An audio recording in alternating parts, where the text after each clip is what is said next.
Welcome back to the Equestrian Perspective podcast. Today I have with me Dr. Tracy Rainwaters. Once again, she's been on the podcast many times if you haven't heard her already, but she is an animal chiropractor, an animal communicator, a shamanic healer. I'm sure there's many more things that I can add to the list. But welcome to the podcast once again, Tracy. I'm excited to dive in. Thank you so much for having me back yet again. Yes, I so appreciate it. I'm looking forward to see where this conversation takes us because basically, Tracy's had, how many years have you been working in the chiropractic field? It's been 16 years this year. So yeah, I just hit my 16-year mark, which it seems like a long time and it feels like no time all at the same time. Yeah. And I know like through your training, you worked with humans and then you transitioned to animals. Is that correct? Yeah, so I'm licensed as a human chiropractor. So we have to do all the same pre-medical education, and it's a 4-year, it's a 4-year medical graduate program. So I have my doctorate in chiropractic. And then I actually immediately went and took an animal chiropractic program. So it's an additional, it's like postgraduate training to do that. Yeah. So I very briefly worked on humans that first, 6-7 months while I was doing my animal chiropractic training, but I've actually had an all equine practice for those 16 years of my career. Amazing. Yeah. Very cool. So really what I thought would be cool to talk about today is posture versus conformation. And I know that you recently did a class for another group of people and it was really successful and really popular and lots of people loved it. And I thought, what a great topic to kind of discuss on the podcast, because I think a lot of people confuse the two and they think, oh, my horse is just built this way, they're structured this way, nothing can ever change. But then there's the postural component that affects so much else. So I'm not an expert in any of this by any means, which is why you're here. So yeah, I'd love for you to start and maybe explain what is the difference between posture and conformation.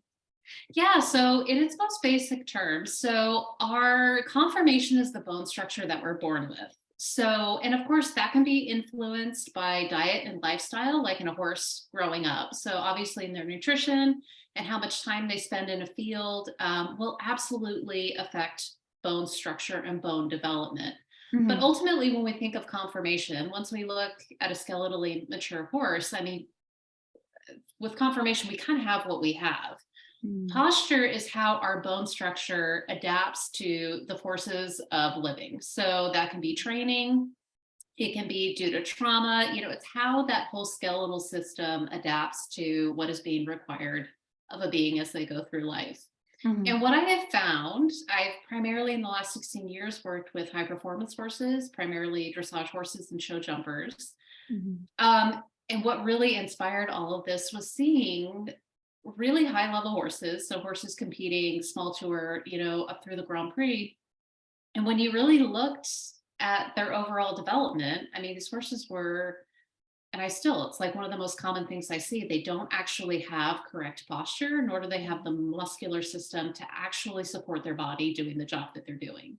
So obviously this has a huge impact on soundness and a horse's ability to do their job not only comfortably, but also to be mentally and emotionally happy and healthy in their job. Like if you hurt, even if you enjoy your work, if you hurt, that's a big problem. Totally.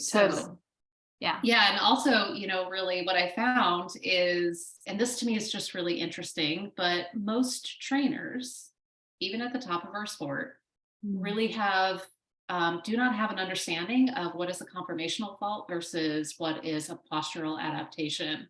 And how many times I've gone in and talked or, pointed out, a roached lumbar spine or having hypertensive muscles in the lumbar spine and the gluteal muscles. And they're like, oh, that's just their conformation. And it's like, yeah, no, that's completely how the horse is adapted either to, trauma they've had in the past, the way they're being trained, or the way that their equipment fits their body.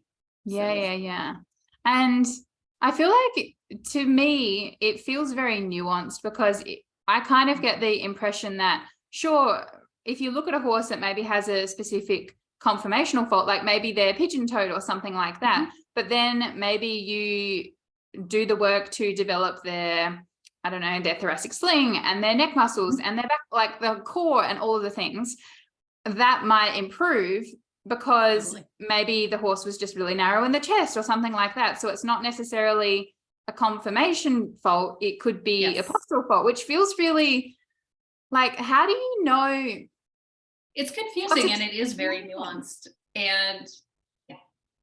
So what I would say is, as you know, you kind of go down the research rabbit hole, and having like this many years of experience, you really start to see so many things that we kind of label as a conformation fault actually are more postural issues.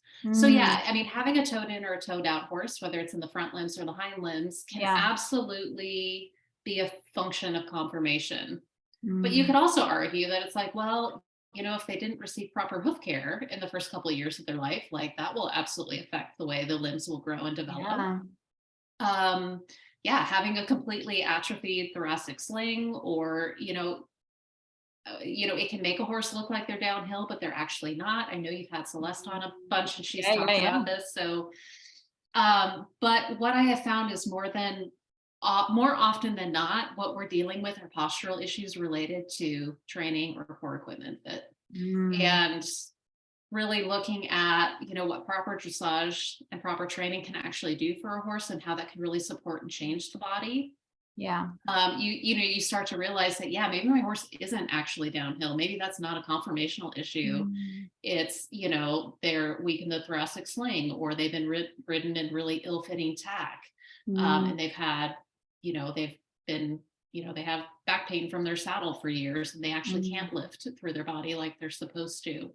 So the whole point in doing that masterclass was really, to help riders and owners begin to understand and how to evaluate the body and understand what they're seeing.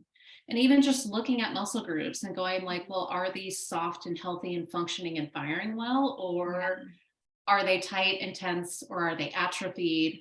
Are they overdeveloped or underdeveloped? And even I really underestimated, there's just a huge gap in knowledge, and people, more than anything, we want our horses to be happy and healthy, and understanding, what are postural issues, and, beginning to identify where things are going wrong. I really feel like it's a critical step in preventing lameness in our horses.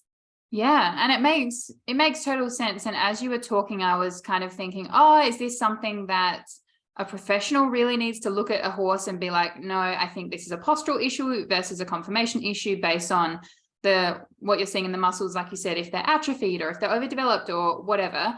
But it kind of sounds like to me, I'm sure for a lot of, or correct me if I'm wrong, for a lot of the main sort of postural problems, is this something that any horse owner with basic knowledge of what muscles should look like could point out and be like, oh yeah, I can see that there's a dip here and there's a bump here or whatever. As long as they've got the knowledge, you can be like, oh, okay, like this could be affecting this, if that makes sense. Absolutely. And that's, through this class, and it's completely free. But, really learning how to identify, when we look at a horse's neck, like what does a healthy neck look like? Like how does a healthy neck move? If we can see and identify each muscle structure and where it attaches on the vertebra, like we have a problem. Like you shouldn't, like that's not a sign of a healthy athlete. That's a sign of, something has really gone awry. So yeah, I think it's very easy, and I think it's really imperative that riders and owners be able to evaluate their horses and begin to question, like, this doesn't look and feel right. And then, be able to discern and pull in the appropriate help. I think what's nearly impossible to do when you're teaching something like this is to give people kind of a cookbook answer of how to resolve these issues, because there's so much nuance in what could be going wrong. It may be a shoeing issue or a hoof issue that's affecting the posture. It could be equipment. It could be training style, or it could be a rider, asymmetry or imbalance. So there's a lot of ways that we can go, through fixing it. And that's where, each situation I really feel is very nuanced and unique. Yeah. It sounds like there are a lot of variables involved, and it's not like I'll do this and this will get better. It's a very holistic approach to be like, okay, these all needs to be working in harmony in order for us to move forwards. Absolutely. So if someone was sort of looking at their horse, and like, I know this is a podcast, we've got this up on YouTube as well, so there's sort of some visual component, but what are some big like red flags that you notice that are really common in a lot of horses, or just in any horses? Like if you look at your horse and you see X thing, what might you be like, oh, I think that would be worth like looking into? And obviously this is going to be vague and broad and whatever, but I think it'd be helpful to kind of go into. I think like a really great first step is evaluating your horse from left to right. Does the left side look like the right side? And you can easily do that by, safely standing behind your horse and then standing in front of your horse. So if we put the legs totally square, so if we have a leg in each corner, and if the neck and the head are straight, if we're looking at them head on, do the chest muscles look the same right to left? Do I see the same amount of rib cage on the right side as the left side?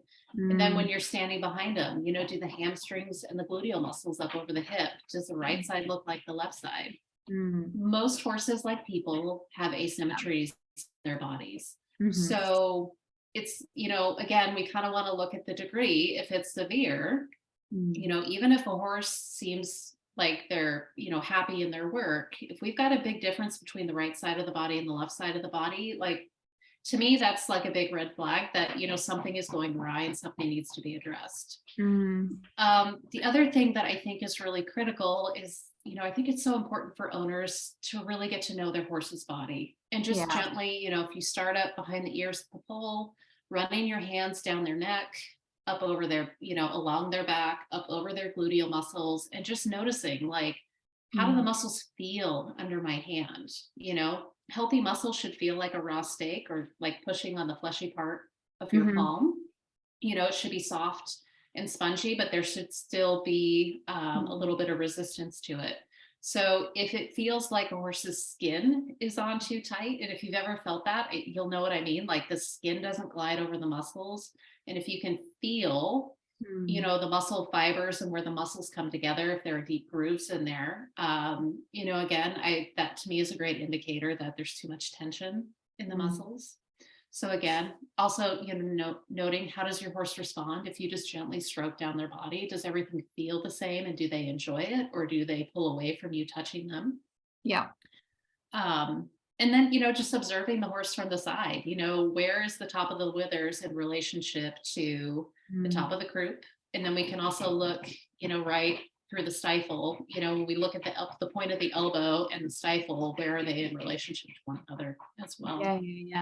Yeah, I think those are some great things for people to consider. And I think the obvious, this is where I kind of get a little bit stumped, and I might be going on a bit of a tangent here, but I see a lot of people with horses, and I've experienced this with my horses as well, where the muscles are atrophied, and it feels like the person is doing a lot of work trying to rehab the muscles, but if the horse doesn't have the adequate nutrition, like, good luck building the muscles. Or if the horse has like a health issue or whatever, it's going to be hard to kind of build those things up. So I guess my question to you is, let's just say if someone was running their hand along their horse and there were like dips, and maybe like in front of the shoulder and behind the shoulder, they could feel a big dip, or you could see the hindquarters looked a bit slopey or something like that.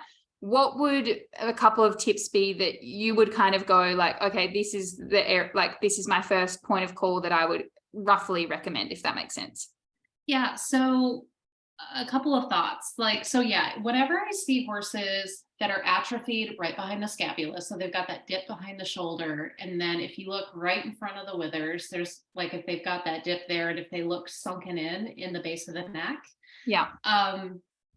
there can be a lot of things, but I think one of the first thing my mind goes to is saddle fit, tack, and equipment. If anyone doesn't know Dr. Audrey DeClue, she's a veterinarian down, I think she's in Ocala, Florida, but she's somewhere in Florida and works with really high performance horses. And she has an amazing podcast. I believe it's called the Horse First podcast. And she's really centered her career on helping horses with shivers, complex shoulder girdle issues, and she uses a lot of Dr. Hillary Clayton's work. So a lot of her research work really informs how she treats these horses going forward. But she's really found that shivers, what we thought was a brain lesion, she's actually been able to successfully treat, and she really thinks they're more biomechanical, musculoskeletal issues in the hind end.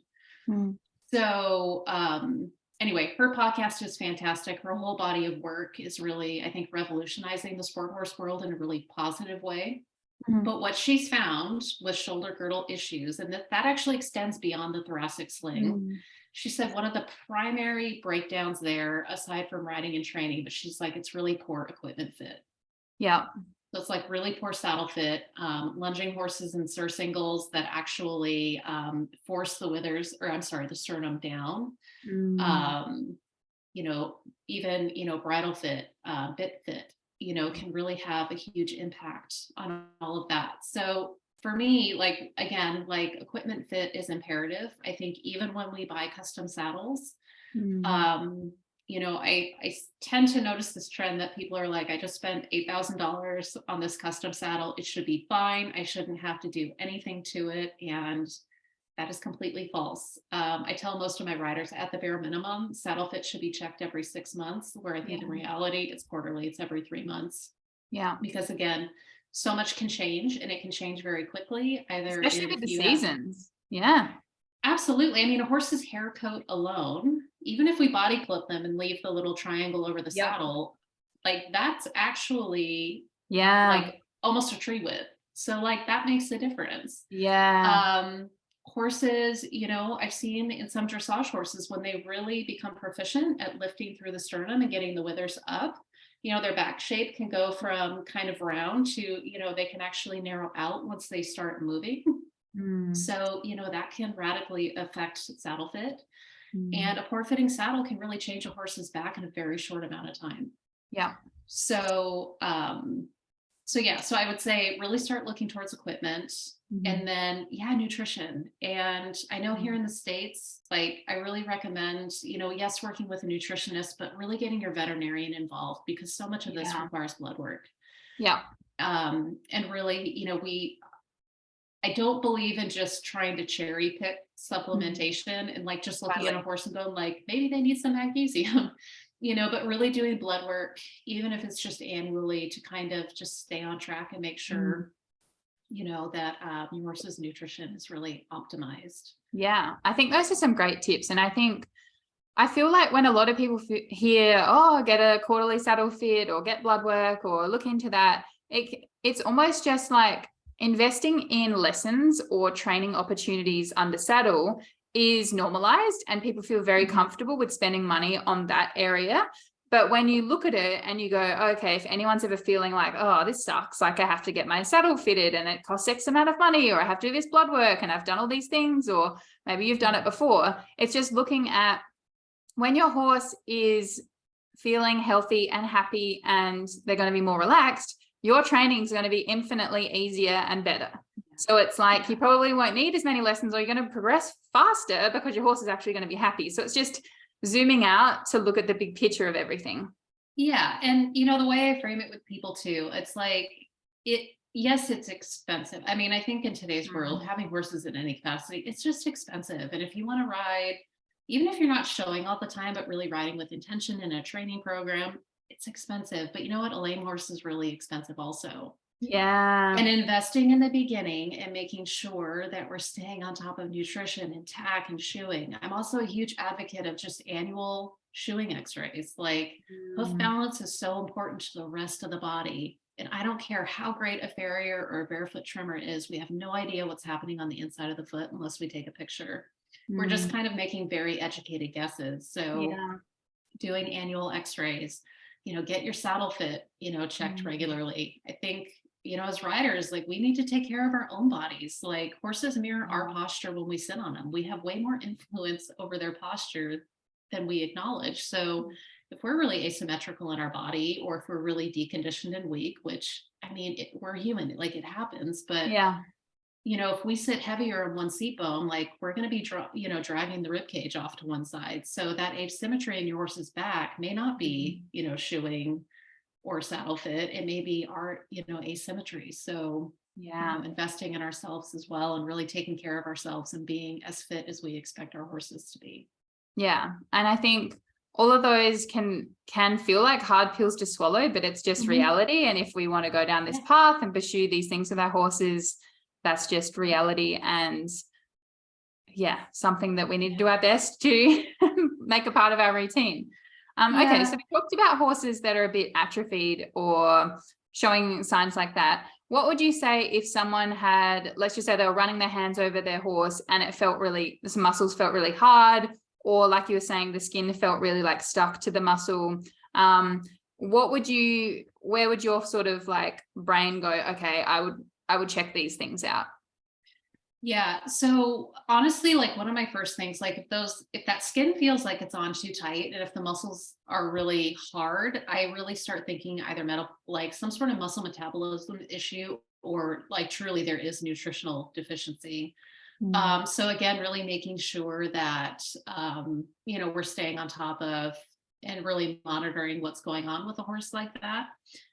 If all of that is well, like again, I would be looking towards equipment, and then also lifestyle. Like, is your horse getting enough turnout? Are they getting supportive body work in one, way, shape, or another? Are they, being worked within their physical capabilities? There seems to be, this idea that, if horses are performing well in the sense of if I go to a competition and if I'm winning, like all is well. Yeah. Like the training program's great. My horse must be happy and really love their job because we're winning. Or the tack must be fine. So, really looking and refining, like, do we have a good support system for that horse? Like, are they getting the body work that they need? Do they have, low grade hoof soreness that maybe isn't resulting in a lameness?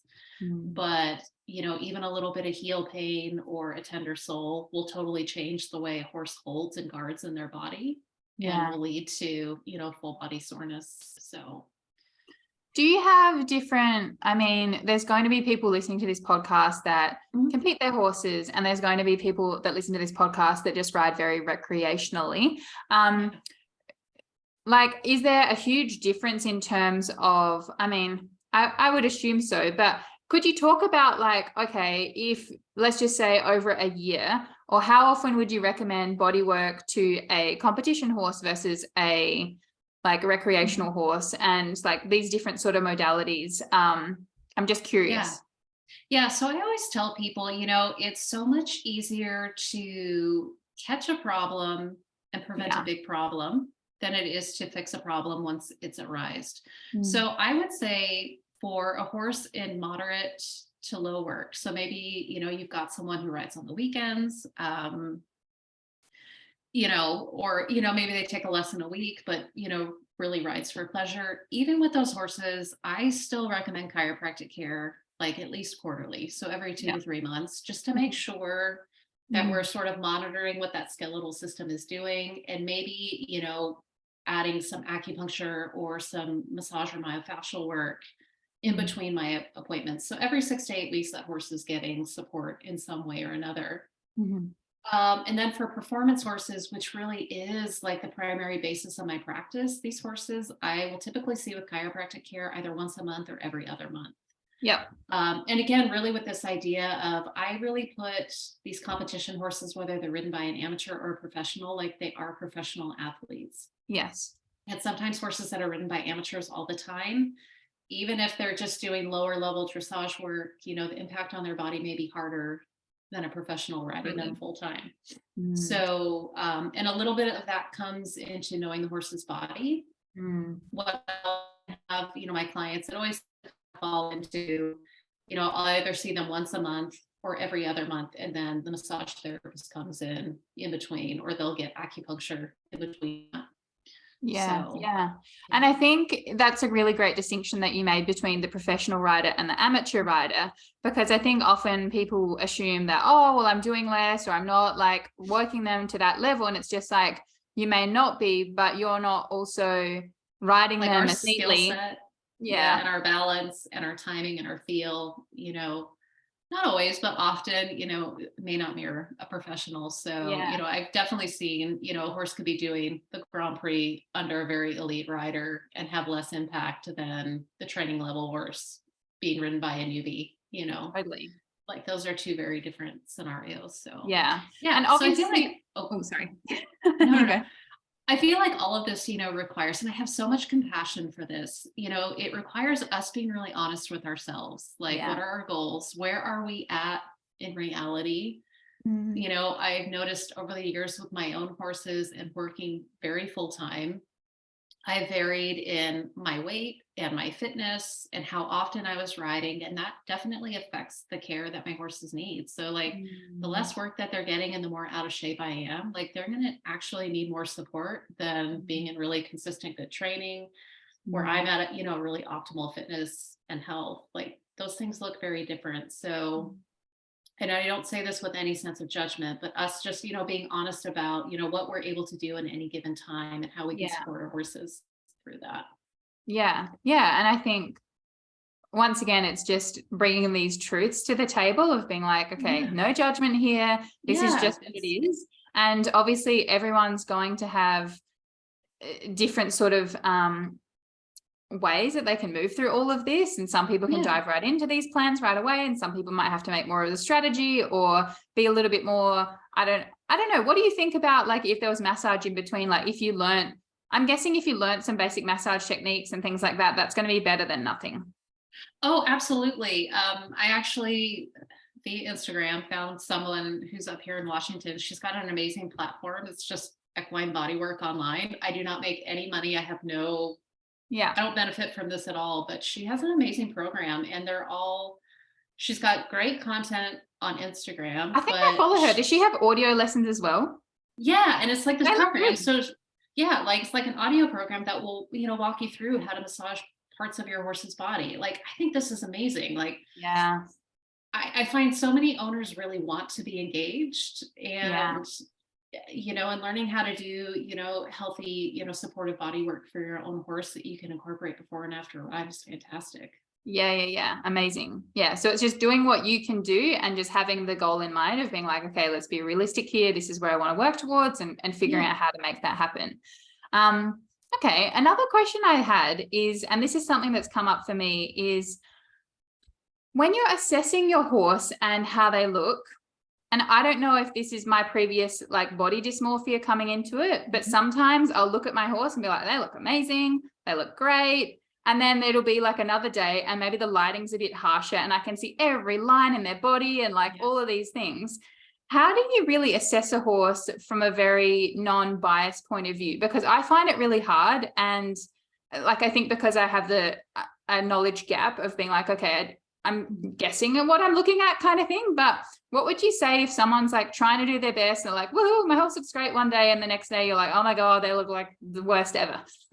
Yeah. So I'm a big fan of, if we're only evaluating, from one day to the next, we can really get lost. Yeah. So, and I think part of it is what I see more often than not is like, when we're around our horses all the time, like, subtle changes get lost on us because we just see them where, Totally. as, a practitioner, I can come in and if I haven't seen a horse for a month or 2 months, it's like, oh my God, like, this looks really different, either in a great way or a not so Yeah. great way.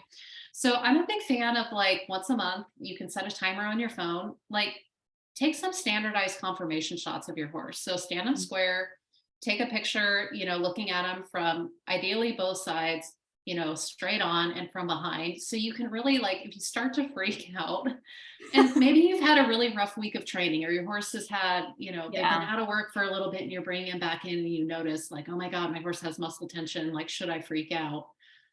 You know, I mean, first of all, it's like understanding, well, have things changed? But if nothing's changed, and I'm now seeing like a big change, in my horse's posture, then we start going through the checklist of like, do I need Yeah. to call the vet? Mm. Do I need the equine chiropractor? Do I need the body worker? Mm. Does my saddle fit need to be checked? And, I really encourage people, it's not about hitting the panic button, but sometimes if we have these pictures where we can chart over Yeah. time, we could say, well, actually, my horse looks so much better than they did 3 months ago. I think, Yes. we just trained a little hard this week.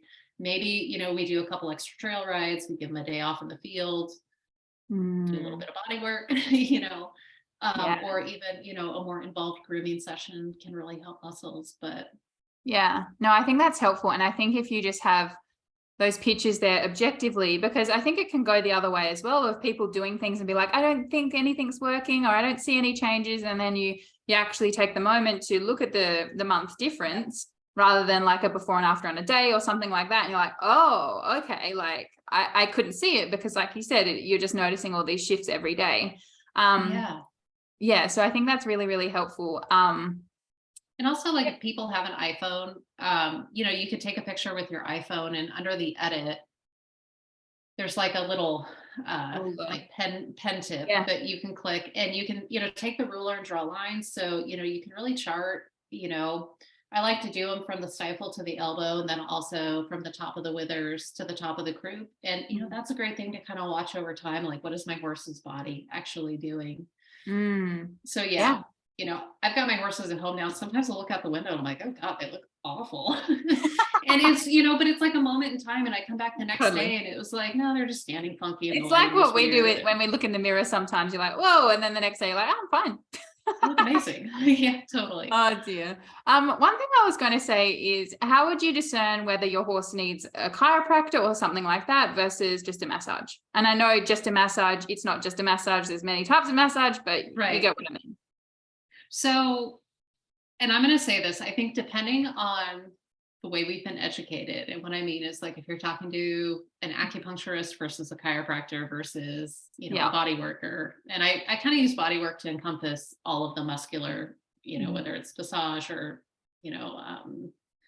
myofascial integration or structural integration, any of those things. Would physio fall into that camp as well, or where would physio lie?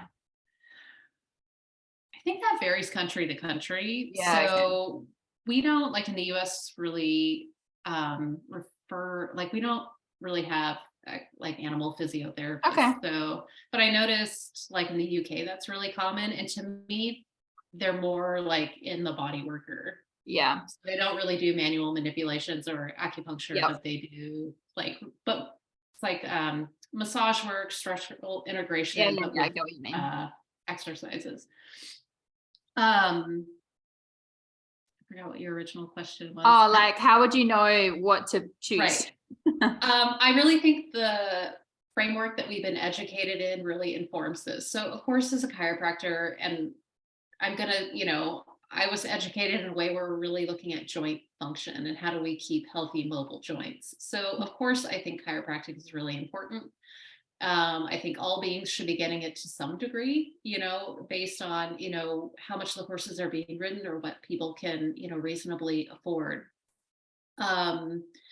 So for me, and I do realize I'm being biased, to me, that's pretty high up on the list because, if we look at the sacroiliac joints in the hind end, they're the primary weight bearing structure for the hind end. So if we have restriction in those joints, even with muscle tension, those joints have really strong ligaments holding those joint structures together. So, it's one of those areas where I'm like, yeah, massage absolutely helps, but it doesn't always release all the things that we need to release. And that's where I think chiropractic care, is the huge benefit. So again, I think it comes to knowing your horse. What does your horse respond to? I've seen some horses are completely unresponsive to chiropractic and body work, but absolutely love acupuncture. Yeah. And I'm sure the professional and the practitioner is going to make a huge difference as well in terms of how they use that modality or how they practice and their energy and 100% all of that. So once again, many variables. Many variables, but I think too, it's, really comes down to trying different things and seeing how your horse responds. And then, once you kind of get that dialed in, again, finding practitioners that you really resonate with, that you feel comfortable talking to, I think is really important. Yeah. And I really encourage people, not to therapist hop. There is tremendous value in, if you find obviously a veterinarian, but an acupuncturist or, chiropractor or a body worker that you like, hang with them, because we do really get to know your horses and we can really pick up on subtle differences. I mean, I can't tell you how many times in my career I've looked at horses and gone, like, their top line is different. Like, I had a couple horses last year that ended up having really severe EPM, and the first sign was like muscle wasting in the back. so being, having somebody who knows your horse in a very specific way, who can give you feedback when things start to go wrong is really beneficial. And if you're constantly just using who's available in that moment, it's impossible for us to come in and track progress long term. So I think you're missing a really huge resource. Yeah, totally. And you're probably not getting an accurate feel for that person and the work that they do as well, because I'm sure what you do on a first session one, if you're working with a horse for, I don't know, every 3 months over a year, like by the time you get to the fourth session, it's probably going to look a little different to the first session because there was more to do on the first session. Like 100%, 100%. Yeah. And I also find, and it doesn't matter what the profession is, we all have different lenses and ways that we, sort of hold our work. And if you always are just bringing in different people with different perspectives, it's like, it's really hard to get traction and move in a good direction. Yeah. And I'm going to assume, I guess if the horse is presenting with quite a few things, you're not going to work on every single thing in one session. You're going to work on like the biggest sort of root cause that you can like work with, that your horse is comfortable with. And then you're going to slowly over time work on the rest of the body as the body adapts and changes and shifts like that. So I think when you kind of zoom out and look at that, it's not just like a one session, you tick all the boxes off and you're good to go. It's the process. Yeah. And, it's like on any given day, we can only do what the body can handle. Yes. And and some days, I always tell my clients with my reports too, like some days there's a lot of red and some days there may be like 1 or 2 red spots. And that's not always an indicator of how compromised a horse may be. Because a horse may have 1 or 2 spots, but if they're in extreme pain, and if that's causing a lot of spasming in the body, those 2 adjustments are really powerful versus a horse who's super fluid in their body and very fit. Like, there may be more spots that I had to adjust, but if they were very like elegant and easy adjustments, there's no muscle resistance, like that's a much healthier horse. So yeah. And what would you say, because I'm curious to hear like your thoughts on, okay, we've spoken very practically about this type of work and looking at posture and conformation and just sort of covered the bare bones. What would you say in terms of what comes through in animal communication or shamanic sessions? And I know you weave that into your work already, but I'm just curious to know from like the horse's point of view, is this work that they request often? Is it not? Like what do you kind of see coming through from the horse specifically? I really find that I always find this so interesting. Horses actually have a lot of opinions about the type of body support that they get. I find some horses really, they really do really well with acupuncture or craniosacral work. Horses actually have much like us, like very specific preferences in how we support their body. But beyond that, like looking at the health of their body, most of the time, if a horse is engaged with a human who is very respectful of their state. And what I mean by that is someone who is doing the best they can. It may not be perfect, but they really do care about the horse. They're doing the best they can. And they really love being in communion with the horse in whatever way that looks like. Those horses really don't seem all that bothered by what's going on in their body. Yeah. But if their needs are being ignored, if they're not valued as an individual, and if the owner is in it for their own ego, meaning they kind of don't really care what's going on with the horse as long as they get to go out and do the things, I've seen, that can be a huge issue. And often what's coming up in the horse's body can be a reflection of what's going on in the relationship, if that makes sense. So, absolutely. Yeah. So it really feels like to me, like if anyone's listening to this, it's really like, okay, if your intentions are good with your horse and you're doing the best you can and you love and care about them and you're trying to listen to them as best as you can and you're focusing on your relationship, like that's stage 1. Like that's all you can do. You can't afford anything else. Like this is your stage 1. 1,000%. Yeah. And then the level 2 would be like, okay, looking at what other support and modalities and things like that you can shimmy into your training based on what you're doing with this particular horse, and just kind of going from there based on the intensity of the work that you do with your horse or the problems that your horse has. Yeah. I think that will hopefully, if anyone's listening, just have a little breathe, like, whew, like, okay, Yeah. I'm good. Yeah. I mean, I really feel like relationship is everything. And, the engagement that we have with our horses, I think often can be some of the most intense relationships we have in our life, or the deepest and some of the most meaningful. So if the relationship is good, Yes.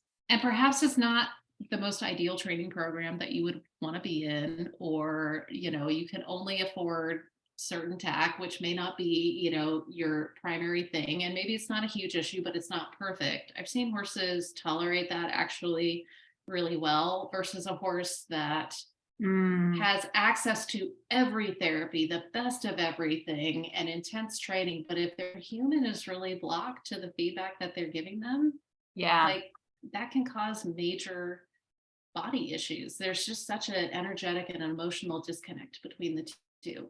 So. Yeah. And I guess to take things a layer deeper, because why not? Like, why not? How often have you seen a physical manifestation show up in a horse that's actually like the root cause is stemmed from the human?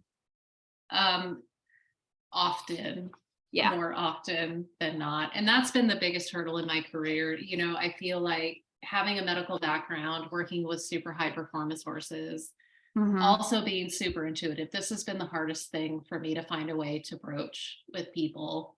Yeah. And not everybody's open to it. But yeah, it's sort of the things early on that in the animal communication, the animals started pointing to is, I've got a right hind limb lameness that's not going away, but it's related to either a belief system or an emotional block in the human. I see this in the shamanic sessions all the time. Yeah. So to me, that's always a big thing. If your horse has recurrent lameness issues, and if you've exhausted every veterinary route, every tack fitting route, every training route, I mean, we all have encountered these people and these horses and nothing is working. Yeah. I almost always guarantee there's an energetic, spiritual, or an emotional component that needs to be addressed. Yeah. Totally. Yeah. And I feel like if people like you're saying, if they have a repeated thing coming up or a theme, even if it might not just be with one horse, it could be with multiple horses that they've owned. It's like, please do a healing. We need to look a little deeper. And this is, really with my work, I want to start normalizing, that we have these really intimate, intense, energetic, and emotional relationships with our horses. And, there's just dealing with the physical. It's really not enough if we want to optimize not only our happiness, but also performance. Yeah, totally. Okay, cool. Is there anything else that you wanted to add in terms of like this conversation or anything you want to share? Well, I just want to let people know. So if you go to my website, it's just tracyrainwaters.com. The lecture that I gave on posture conformation in the modern sport horse, it's available on my website for free. It's about an hour and 30 minutes where we really do a deep dive in, identifying, common postural issues in sport horses. So really what people have walked away with is an ability to evaluate their own horse and to really get an idea of what is working and what's not working. And I'm planning in March to start a masterclass series where we start doing a deeper dive into how our horses' bodies move in motion. So awesome. Yeah. And I also kind of touched on, which I feel like this is a whole separate topic, but modern sport horses, the breeding and the type of athlete that we have now is so incredibly different. We're breeding these hypermobile super athletes, and how we train these horses. It's changed dressage, but I think really not in a good way. So I think, when people can really understand what's happening in these horses' bodies and how we need to support these new athletes that we're breeding. It's just my hope that it'll start to open people's minds a little bit to hopefully give horses a little more time. Yeah. And to understand at least what the body needs. So hopefully we can begin to see training change for the better. Yeah, absolutely. And I'm assuming you talk about that in the masterclass. Yeah. Cool. Yeah. Perfect. So I'll link all of that in the show notes so that you can check that out.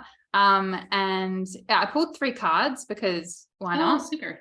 So I think we'll do like a past, present, future, because let's just see where we go. Okay. So for past, we've got be free. What do you make of this? Be free in the past. Be free. Well, if I'm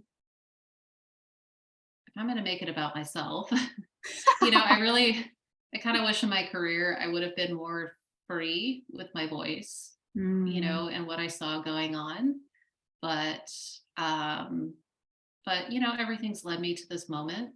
So, it's allowed me to accrue to 16 years of experience and to really, I think, present this information in a way where I really feel like I'm not upset anymore. I don't have any more anger or frustration. I just really want to come from an open heart and help horses and humans. Yeah, beautiful. And I think, that same sort of energy of being like, okay, well, the Be Free is really highlighting like, where had you been like not letting yourself be free? And I guess the same goes with our horses. Like through this conversation, it's like, where are there restrictions, or where is there like potential for change and growth and doing things differently to support them and you, so that you can be free? And I'm guessing that a lot of people listening to this podcast, that's what's leading them into the present. Yeah, totally. The present is take your time. So it's the number one thing that I see with horses right now. I wish people would take a little more time in training. And again, I really feel like, at least in the US, well, I actually think it's all over the world. We have these young horse programs and competitions that I would like to think they were started with the best of intentions, but I really feel like what we require of these young horses leads to severe lameness and body issues down the road. So taking our time with these young horses, helping them find stability within their body, and not just finding stability through compression. So really being held in tight frames and being ridden in a very unbalanced, overly forward way. I think if we can give these horses more time, we're going to see not only happier athletes, but sounder and more physically capable athletes. Totally. I feel like so many horses have the potential to do a higher level of work than what they're physically able to do, mainly because they were pushed along too quickly when they were younger, and their bodies never developed correctly, or it resulted in lameness issues that become career limiting issues. Yeah, absolutely. And that just ties everything back to the postural component, and just realizing like, to build muscle and neural pathways and like develop your horse in this, like in a way that's going to support their body for the work that they're doing, that takes time. Like just think about how long it takes a human athlete to go from potentially like it takes a long period of time to develop it, and a lot of consistency. Absolutely. If you guys don't know, Dr. Gerhard Hauschmann is a German veterinarian, and he's also been an FEI rider, and he's written amazing books, and he's really taking on this issue of how, dressage has changed, and he's really, educating through a veterinarian's perspective. But he said, for a young horse, deconditioned horse, for them to develop the correct core muscling, so that's the core muscles, the abdominal muscles, the back, the thoracic sling, the neck, best case scenario, it takes 18 months. And typical, it's like 2 years. So if we think, if we start a horse at 3, and if they go into very regular work, which I kind of disagree with, you're looking at a 5-year-old who actually has the correct strength and conditioning to do like a first level test. Yeah. And our current young horse programs say like a 5-year-old should be doing somewhere between 2nd and 3rd level work. You guys may have different levels in Australia, so I apologize for that. But, so it's really, to me, I just find it so mind-blowing if we look at it through that lens, and I really believe slow is fast. If we gave these horses a really slow, correct start, by 5, when they have the correct musculature, things can actually move at a really efficient pace. But if those first couple of years are rushed, you're constantly fighting. This is just a bit of a tangent, but it kind of feels to me, from my limited dressage experience, that there's young horse type horses that do well in those competitions, and then it almost feels like the Grand Prix type horses aren't actually competed at that younger level, because they're like, they're going to be a better long-term prospect. Like the long-term prospects aren't exploited in that earlier level. Does that make sense? Yeah. So, yeah. And I think about this all the time. If we look at most horses that win at the Young Horse Championships, like how many of those horses do you actually see competing in a Grand Prix? It's like next to none. And I Yep. think it's, you know, and sometimes, it's for breeding purposes. Like if you've Yeah. got a young horse that, as a stallion that's just knocking it out of the park, if they're doing really well as breeding, I mean, you kind of just see them drop off. But I think the more honest thing is these horses physically don't hold up to the work. Yeah. And again, it's, there's far more nuanced conversation about hypermobility in horses, but for these dressage horses to move the way they do, they are inherently Yeah. hypermobile. When you have hypermobility, you have instability in the body. So if we're not allowing these horses time to develop the stability through proper muscle strength and muscle development, the only way we can get stability in the body is to ride them in these short, high frames, which you see, I mean, you're seeing 3, 4, 5-year-olds going in FEI level frames, which it provides the stability needed for horses to move that extravagantly and carry a rider, but it's at a great cost. They never develop the correct musculature, which means you have extreme concussion on the neck and the limbs. And a lot of these horses just break down. So I kind of don't see the point of it at all. So I think, a lot of these, when these horses really get picked, to compete at the higher levels, thankfully, there seems to be at least the foresight to not push them along at that pace. Yeah, it kind of feels like a stallion showcase at the younger level or a prodigy showcase. So it's like, oh, okay, well, we want to really boost this stallion's thing. Like, let's get like some of their progeny, like progeny. through the I don't know, ring and be like, oh, their temperament or their movement or whatever, and they've scored X, Y, and Z from this judge rather than waiting 7 years or 8 years or 10 years or whatever. Yeah. Yeah. And, yeah, I mean, I know we're going down a different. No, but I mean, there's so much to say about this too, but also, I follow a lot of top riders all over the world on Instagram, and it gets so frustrating where I'm starting to see like the age of horses going out at the Grand Prix is getting younger and younger. Like where I'm starting to see like people who are like, oh my God, the 7-year-old just did their first Grand Prix. And I want to go scream into a pillow. I'm like, just because they can doesn't mean they should. Yeah. I don't think that's something that we need to be bragging about, mainly because aside from the impact on the horse, we then start to set industry standards that if your 7-year-old isn't doing the Grand Prix, then you failed, or your horse is a failure. It starts to change the sport in a way that is not in the horse's best interest. Yeah. All right, let's see what our future card is. Okay. Look in the mirror. So like a reflection based kind of theme. Yeah. And I think we need to like really take stock of like, why do we need to be pushing these horses so quickly? Like if we really love our horses, like I think most people really do, like really taking an honest look at like, are we in alignment with that? Like, do we love them as a being, or do we love what they can do for us? And I actually have no judgment either way, but just being really clear on where we actually stand. And really, evaluating what we need, I think, out of our relationship with horses. I've encountered plenty of horses who actually love high competition and who have embodied to be high performance horses. Like these horses do exist. And I think it's also looking in the mirror and being really honest as the horse we have, reflect, and, is what they want out of their life in alignment with what we want. And if not, like, can we love them enough to let them find the right home and seek the horse that we want? Yeah. I've seen a few instances where like someone will ride a horse and the horse just makes it look effortless. And then that same person will ride another horse, and you can just tell that horse mentally or physically or both just it doesn't have the same like drive for whatever that is or ability that this other horse does. And it's like, there's nothing wrong with that. But when there are so many horses out there that do have that drive, you just have to find them. You just go, they all cost the same at the end of the day. Like it costs the same to maintain them no matter what. So yeah. Yeah. Okay, cool. Well, thank you so much for taking the time to chat with me today.